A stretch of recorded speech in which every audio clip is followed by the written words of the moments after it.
శ్రీమాత్రే నమః. అందరికీ నమస్కారం అండి. లలితా సహస్రనామంలో 92వ శ్లోకం. మదఘూర్ణీత రక్తాక్షి మదపాటలగడంబూ చందన ద్రవ దిగ్ధాంగి చాంపేయ కుసుమ ప్రియా. భావం: పరవసత్వము వలన తిరుగుటచే ఎర్రదనమును పొందిన కన్నులు గలది. ఆనంద పారవస్యము వలన తెలుపు ఎరుపుల సమిశ్ర వర్ణములో ప్రకాశించు చెక్కిళ్ళు కలది. మంచి గంధపు రసముతో పూయబడిన శరీరము గలది. సంపెంగ పువ్వుల యందు ప్రీతి కలది. ఒక్క క్షణం ఊహించండి. జీవితంలో ప్రతి మనిషి ఎన్నో కష్టాలను ఎదుర్కొంటారు. కొన్ని సమస్యలు బయట ప్రపంచం నుంచి వస్తాయి, మరికొన్ని మన మనసులోనే పుడతాయి. అప్పుడు చాలా మంది ప్రశ్నిస్తారు, ఈ బాధల నుంచి బయటపడే మార్గం ఏమిటి అని.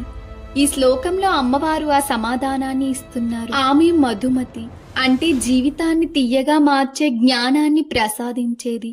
మధుప్రీత అంటే ప్రేమ, భక్తి, పవిత్రత ఉన్న హృదయాన్ని ఇష్టపడేది.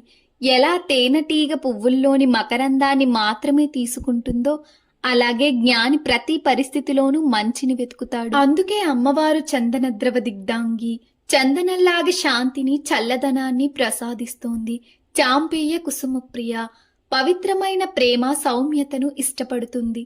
ఈ శ్లోకం మనకు చెప్పే సందేశం ఒక్కటే: జీవితంలో చేదు అనుభవాలు వచ్చినా మన హృదయం ప్రేమతో, మనసు ప్రశాంతంగా ఉంటే అమ్మవారి కృపతో ఆ చేదు కూడా తీయని అనుభవంగా మారుతోంది. శ్రీమాత్రే నమః.